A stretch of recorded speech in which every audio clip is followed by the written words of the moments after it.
I feel so alone and I don't know what to do. My husband, male 28, and I, female 30, have been together for a decade. Have a house together, no kids, we both work. We have a couple of dogs, the works. We met in college. I was local, he was from out of state. All of his family, therefore, lives out of state. When he graduated, we stayed in my state as he didn't want to move back to his home state. This past week, his grandfather passed away. He was over 100 years old, so while the family has been bracing for his passing for a number of years, the actual passing was quite sudden and unexpected. I, of course, was there for him when he found out, helped him and his family in arranging Grandpa's funeral services, etc. They decided on an intimate viewing with burial right after. I respect that completely. I ask my husband how he's getting back home in such a short period of time. I offer to drive. We price check against bus tickets, train tickets, planes, etc. He says he'd like to go alone because he's concerned about finances, and besides, our dog takes daily medications and I'd need to stay home to manage this. I'd already let my bosses know I may need to take time off and had already arranged with a neighbor to be on call for medicating our dog, but okay, I understand his point. We can't afford to both get tickets out, that's fine. Just let me know how I can support you, you know? The funeral is planned for Wednesday. He originally says he needs to be there Tuesday, so he will work on flying out Monday. Then he decides he will just drive and volunteers my car, not his, for this trip. I say that's fine, and since we no longer need to worry about buying tickets, does he want me to join him to support him after the funeral? He says no, that it should just be family, and ultimately he wants to be there 100% for his dad with no distractions. I'm a little hurt, but at the end of the day, it's his family and his grief, and it isn't about me. Then he decides that he should really leave Friday night. That way he has time to get there and spend some time with his family before the funeral, and he won't have to miss work.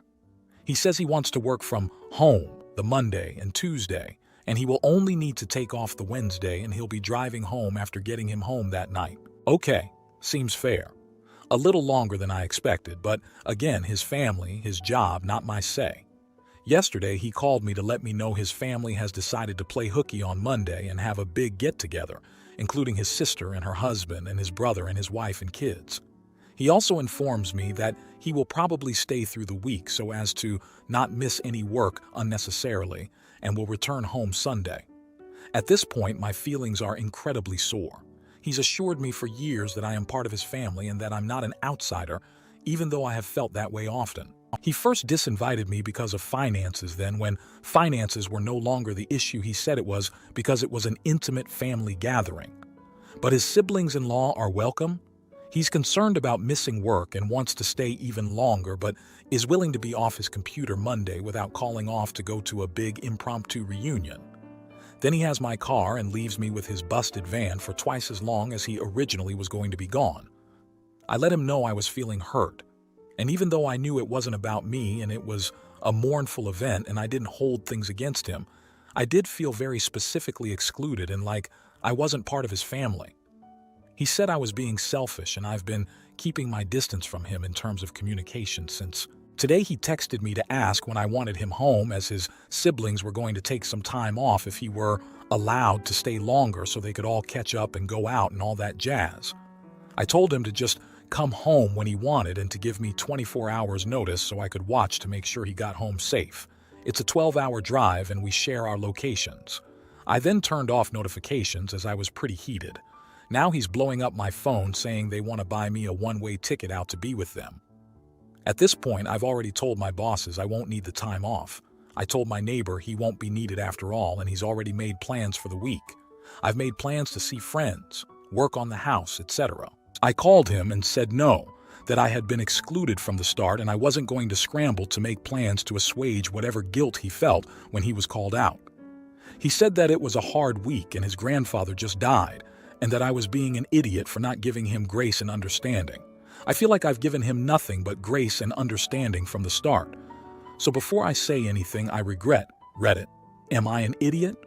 Now, for a few comments before the update. Comment 1. Why did he have to take your car? He should have taken his. Then the original poster responded with, in fairness, He misjudged the distance backing out of our driveway once and hit our garbage can with the mirror, so the one mirror is broken. He said he didn't feel safe driving it for 12 hours on highways since he couldn't effectively see on one side, which is valid, but it's more so that he didn't ask to use my car. He told me he was taking my car that was upsetting, and also since I also can't see poop out the one side, and I still have to go to work every day and do the regular routines. I bought a new mirror. It's one of my planned projects for while he is gone. Comment 2. Not the idiot. I'm sure one of his siblings or their significant other has noticed you missing and said something. I'm sure he lied and is not freaking out because one call or text to you will tear his lies apart and his ass will be grass from his family. Would be one thing if he did fly out and it was expenses that stopped both of you, but he now has no excuse. Comment 3. You can't win this one. He throws out any canard he can to try to deflect away from his behavior and actions. You weren't invited, don't go as a pity guest, and make him rent a car, you'll need yours, not the idiot. Now for the update, and stick around because the original poster gives a unique insight at the end by answering a few questions. So I took your advice and reached out to my father-in-law to share my condolences and express that I wished I could be there, but wanted to respect my husband's wishes that it be family only. And no, I was not passive-aggressive about it. I'm not trying to pit family against one another despite what some have implied. He called me immediately. He apologized on behalf of my husband and said he and the family were surprised that I hadn't come along, as when husband said he was driving, they assumed any conflict of finances were no longer relevant and that I'd be joining him as I always do. I guess they tore the husband a new one when he explained what happened and insisted he call and invite me, and that they'd pay for my ticket out there so I wouldn't have to drive the busted van. He said I am part of the family and should be involved. I sucked up my ego and took the offer, as I don't want this to hang over us for the rest of our marriage for one, and thoughtlessness or not, my husband deserves to be supported after seeing his grandfather. As I said in my previous post, I understand grief very well and know it can fog our normal sensibilities and have been sympathetic to this throughout this whole affair. I asked my bosses if I could work from home. They said that was fine, and while my neighbor was unavailable, I managed to convince my sister to stay at the house for a few days in exchange for childcare down the road. I flew out this morning, and my husband picked me up, so we had a good while to speak privately before getting to his dad's. He says that he genuinely thought after the chaos of arranging the viewing and hearing how distraught his dad was, that it was going to be a brief, solemn, intimate visit and that nobody would be bringing their spouses along. He says it didn't even occur to him that just because the viewing was immediate family only, it didn't mean the whole visit was. He thought his dad was going to need a lot more support, but on getting there he realized his dad was in pretty good spirits and pretty level-headed, and that he wasn't going to need to be dad's rock for the whole visit. Then when his siblings started to arrive with their families, he realized he fricked up, but was embarrassed to admit it since he had turned down my offer to come along no less than 5 times and didn't want to admit he fricked up. The family noticed my absence and asked him what happened. He said he insisted I stay home and that I wanted to come along to be available to him and the family. And I guess they smacked him upside the head and told him to get his wife on the phone and that I needed to be there too, and he was being a prick. As I'd suspected, he could only think about making sure his dad was okay. Someone asked if my husband has ADD, and yes, he is diagnosed and medicated for it. He added that growing up, his dad was prone to huge tantrums when he was upset and would often scream at people and throw things, which I have witnessed. And with emotions being high this weekend, he was hesitant anyway to subject me to that. And I told him I had seen it before and I am obviously more than capable of giving people some leeway when they're hurting, and that if it was an issue, I had no problem removing myself or the both of us from the situation until it became safe. I asked why he felt it was okay to change plans so many times and not even clue me in, and he said that he was caught up in the chaos of the sudden gathering and didn't feel he had the spine to tell anyone to wait to make further plans until he could talk to me, as they'd already given him poop for my not being there in the first place. He figured an ask for forgiveness, not permission strategy was the best one. I mentioned that I had posted about this on Reddit and that it received a lot of responses. And before he heard about it from a disembodied voice reading it over a video of a Minecraft backdrop, I wanted to show him everything first. He was upset that I had shared this vulnerable time, but was understanding that he put me in a hard situation and that, at the end of the day, I needed support and advice, and I was asking because I cared about him, not because I wanted him laid out. We agreed that regardless of his motivations at the time, there was some serious concern with how blasé he was about leaving me behind and how ready he was to say I wasn't close enough to come. We are going to be seeking counseling, both for this and for working through some of his own familial trauma and overall grief counseling, as this is his first close death. Now, to answer some of the common questions and concerns. 1. Why did you let him take your car? At the time, it was only supposed to be a 3-day max trip. As I commented in the original, he broke a side mirror on his van and didn't feel comfortable taking it on a 12-hour highway drive with limited visibility. I agreed with that concern as I wanted him to be safe, and it would only be for 3 days, so limiting my own driving wouldn't be an issue. 10 days? Not so easy to manage. 2. Why can't you just communicate like adults? We do, and we did. I didn't feel it was necessary to detail every word said, but I did say we had discussed my feelings before he left, during his first post-departure plan change, and again when he changed his mind. The first 2 times I tread gently but expressed my feelings transparently and offered full support of his emotions. The 3rd time I was less gentle but still firm, and placed a boundary on how my time and efforts were to be respected. I wasn't just keeping this all inside, I promise. 3. He's cheating. No, he isn't. As a regular on Boru Aita on my main, I totally understand where this is coming from, but genuinely, he isn't. As I mentioned before, we share locations and I can plainly see where he is at any time. Since his arrival, he's been firmly with father-in-law, and there are no ex's old flames in the area. Anytime he has visited family up until this last trip, for the last decade, I've been with him, so he hasn't had the opportunity to cultivate a side piece even if he wanted to. 4. Why do you feel alienated? His family is very wealthy and focused on financial growth over familial connection and was like this during husband's upbringing as well. They have previously expressed classist views but stopped when they learned of my upbringing broke as poop. They've expressed to their husband that they don't understand why he doesn't take longer hours, why I don't pursue a higher paying career in my field, etc., when we choose our careers to have a better work-life balance. I've also recently learned they've made some less than great comments to my husband about his and my weight and how they feel we're better than blatant laziness and gluttony. I didn't think it was relevant at the time, but since many people asked, we separated briefly in 2017, 2 years before we married, as he had just graduated college and was in a crisis of direction. While it was amicable and we got back together within 2 months, his dad had told him that he was glad he dropped the leash. When my husband said it was just a break while he figured stuff out, he rescinded the comment. Yes, this was 6 years ago, but I've always been suspicious of their treatment since then. That said, I am not rude to them, despite some assumptions. I am the same around them as my own family. Lastly, yes, I use the term his and my throughout the post.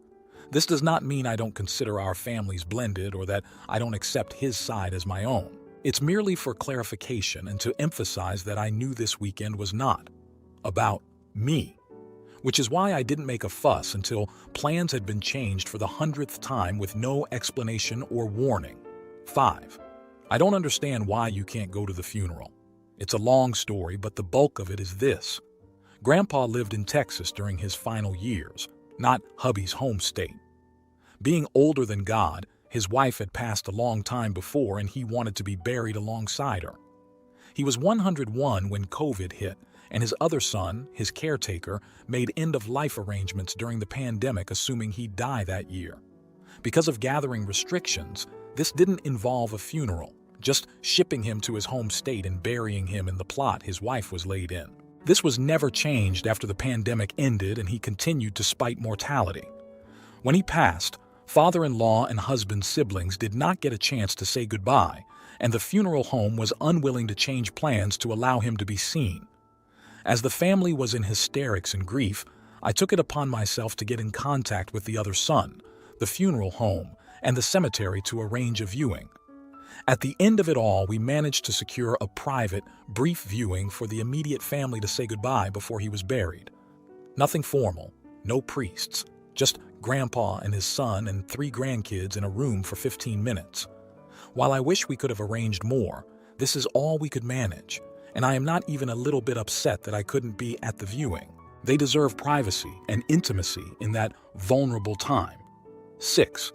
How do you expect him to act the next time things get hard? I don't know. I know he supported me completely in a 2-year battle with cancer, and through 4 miscarriages, and with my brother's attempted suicide.